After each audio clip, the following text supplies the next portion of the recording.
বুড়ি পিসিমা, এত হন্তদন্ত হয়ে কোথায় যাচ্ছ শুনি? একটু দাঁড়িয়ে যাও, দুটো গল্প করি তোমার সাথে। অনেক দিন হলো দেখা হয় না তোমার সাথে। বুড়ি পিসিমা, তোমাকে অনেক দিন ধরে একটা কথা বলবো বলবো করে তোমার দেখাই পাচ্ছি না। তুমি তুমি কি আর এখানে থাকবে না? তোমার ভাইপোর কাছে শহরে চলে যাবে নাকি? আর বলিস না রে বাচ্চা, আমি বাজারে যাচ্ছিলাম। জানিস তো একা মানুষের অনেক ঝামেলা। বুড়ি পিসিমা, তুমি তো ঘরে একা থাকো, তুমি একটা কাজের লোক রাখতে পারো তো। তোমারও তো এত বয়স হলো, তুমি একা হাতে আর এত কিছু করবে কি করে বলো? বাজারে যেতে হয়, আবার রান্না করা, কাপড় কাচা, এত সব একা হাতে পারবে না তুমি বুড়ি পিসিমা। তুমি একবার বলো বুড়ি পিসিমা, তোমাদের বাজার আমিই করে দেব। বাবা, তুই আমার বাজার করতে যাবি? তাহলে তো ভালোই হলো। যা তাহলে আমার বাজারটা করে নিয়ে আয়। তুই খুব ভালো ছেলে রে বাবা।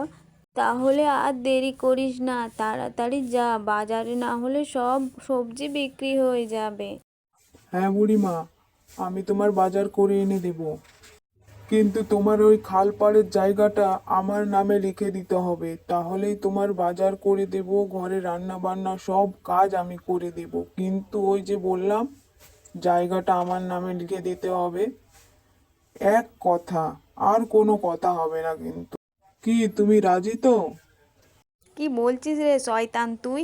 তোকে যদি আমার জায়গাটা লিখে দিই তাহলে আমার ভাইপোকে কি দেবো? আমার ভাইপো থাকতে থাকতে তোকে আমার জায়গা লিখে দেব? তুই কি আমাকে পাগল ভেবেছিস নাকি? তাই তো, তোর মতো এত অহংকারী ছেলে আবার আমার নাকি সাহায্য করবে। বুঝতেই পেরেছিলাম তোর কোনো স্বার্থ আছে, না হলে তুই আবার আমার বাজার করে দিবি। তোর মতো শয়তানকে কোনো দিনও আমার জায়গাটা লিখে দেব না। তুই যা করার করে নে। কোথাকার কে এসেছে তাকে আবার জায়গা নাকি লিখে দাও। হুম।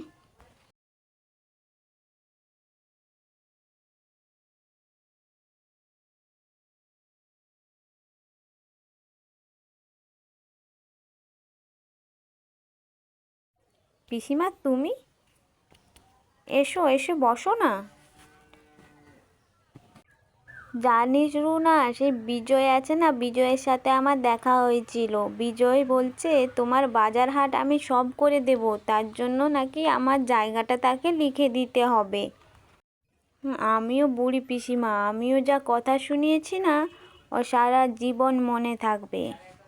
ওকে যদি আমি জায়গাটা দিয়ে দিই তাহলে আমার ভাইপো যে আমার দেখাশোনা করছে তাকে তো জায়গাটা লিখে দিতে হবে নাকি?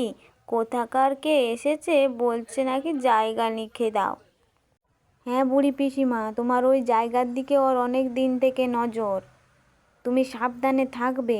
বলছিলাম কি পিসিমা, পলাশ তোমার খোঁজ খবর নেয় তো? না শহরে যেয়ে বুড়ি পিসিমাকে ভুলেই গেছে?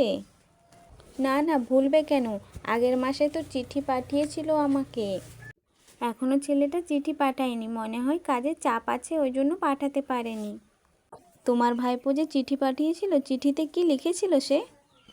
আর 2-3 মাস পরে ছেলে আমার ছুটি পাবে, গ্রামে আসবে আমাকে দেখতে, এইসবই লেখা ছিল। আর না রে, অনেক বেলা হয়ে গেল, আমি উঠি তবে। শোনো বউ, খালপাড়ে বুড়ির জায়গাটা আমাদের নামে করে নিতেই হবে যেইভাবেই হোক। এখন আবার ওই বুড়ির জায়গার দিকে তোমার নজর পড়েছে? বুড়ির ভাইপোকে চেনো তো? সে শহরে থাকে। এসব যদি সে জানতে পারে আমাদের আস্ত রাখবে না আর। যা করবে সাবধানে করো। যা করবে আজকালের মধ্যেই করো। বুড়ির ভাইপো যদি শহর থেকে চলে আসে তাহলে আমাদের সব আশায় জল ঢেলে দেবে কিন্তু। এখনো দাঁড়িয়ে আছো কেন? শুভ কাজে বেশি দেরি করতে নেই, তাড়াতাড়ি যাও। এই বুড়ি, তোর জায়গাটা আমাকে এক্ষুনি লিখে দে, না হলে তোর প্রিয় ভাইপোকে আমি মেরে ফেলবো। তখন জায়গা জমি তুই রেখে কি করবি? না না, আমার ভাইপোর কিছু করিস না। আমার ভাইপো ছাড়া যে আমার আর কেউ নেই। তুই কাগজ এনেছিস, দে আমাকে, আমি টিপছাপ দিয়ে দিচ্ছি। তুই এইরকমভাবে জোর করে আমার জায়গাটা নিয়েছিস তো, তোর কোনো দিনও সুখ হবে না, দেখে নিস। বাহ, আমার যে কি আনন্দ হচ্ছে না, বিনা পয়সায় এত সুন্দর একটা জায়গা পেলাম। বেশি আনন্দ হইও না গো, বেশি আনন্দ আবার আমাদের কপালে সয় না। এই কথা আবার পাঁচ কান করো না, না হলে খুব সমস্যার মধ্যে পড়ে যাব আমি। ওই পলাশের শহর থেকে আসার কথা আছে, আমার মুখটা একটু সামলে রেখো। ভুলেও কাউকে বলো না ওই জায়গার ব্যাপারে, না হলে পলাশের কানে গেলে তুমি তো জানো। তুমি না একদিন ঘর থেকে বেরিও না। কেন বেরোবো না শুনি? পলাশকে কি ভয় করে আছি নাকি?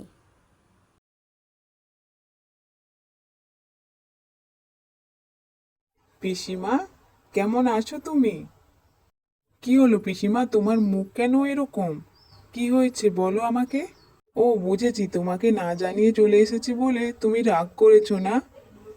ঠিক আছে, ক্ষমা করে দাও পিসিমা, আমার ভুল হয়ে গেছে, আর এরকমটা হবে না। না না, তোর উপরে রাগ করতে যাব কেন? তাহলে কি হয়েছে পিসিমা? আমি তখন থেকে এসে দেখছি তুমি মুখ শুকনো করে বসে আছো। কিছু তো একটা হয়েছে, না হলে তুমি তো চুপ থাকার মানুষই না। তুমি তোমার পলাশকে বলবে না পিসিমা, বলো না কি হয়েছে। জানিস বাবা, ওই শয়তান বিজয়টা আমাকে ভয় দেখিয়ে আমার সব সম্পত্তি তার নামে লিখিয়ে নিয়েছে। সব শেষ হয়ে গেল রে পলাশ। না না পিসিমা, কিছু শেষ হয়নি। আমি আজকে বিজয়ের বাড়িতে যাব। ঠিক আছে বাবা, বেশি ঝামেলা করিস না ওদের সাথে, ও খুব খারাপ লোক। বিজয়দা, তুমি আমার পিসিমার কাছে জোর করে তার নামে সম্পত্তি তোমার নামে করে নিয়েছো। কেন করলে এরকমটা? আমি তো তোমাকে খুব ভালো মানুষ মনে করতাম, কিন্তু তুমি এরকমটা করলে কেন? তুমি অন্যের সম্পত্তি নিয়ে সুখে থাকবে ভেবেছো? হ্যাঁ, তোমার পিসিমার নামে সব সম্পত্তি আমাদের নামে এখন করে নিয়ে, হ্যাঁ তুমি যা খুশি করো গিয়ে। তোমার পিসিমার জায়গা তো আর ফিরে পাবে না সে। হ্যাঁ, এখন সব সম্পত্তি আমাদের দখলে, আমাদের যা মন চাইবে তাই করব। হুম, খুব মুশকিলে পড়া গেল তো, কি করা যায় এদেরকে নিয়ে।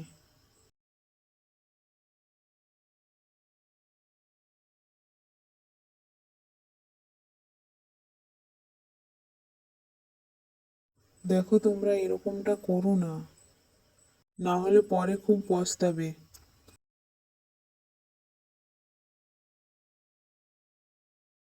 কি হলো গো তোমার? কাজ নেই নাকি আর এরকম ভাবে শুয়ে আছো? ওঠো, বাজারে যাবে। গিন্নি, আমি কি আর সাদে শুয়ে আছি? আমি তো বিছানা থেকে উঠতেই পারছি না। ওই বুড়ির অভিশাপ মনে হয় আমাদের ফলে গেছে। গিন্নি, তাদেরকে ডেকে আনো, তাদের সব জায়গা জমি আরো ফিরিয়ে দাও, না হলে আমি আর বাঁচবো না মনে হয়।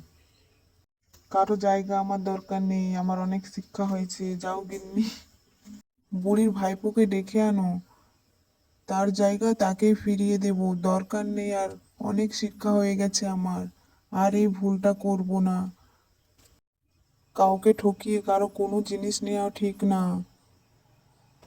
আর দেরি করো না গিন্নি, তাড়াতাড়ি যাও। যত দেরি করবে তত বিপদ বাড়বে। সব জায়গা ফিরিয়ে দিলে আমি আবার সুস্থ হয়ে যাব গিন্নি, তাড়াতাড়ি যাও। হ্যাঁ গো, যাচ্ছি যাচ্ছি। মানুষের বেশি লোভ ভালো না, মানুষের লোভেই তার বিপদ ডেকে আনে।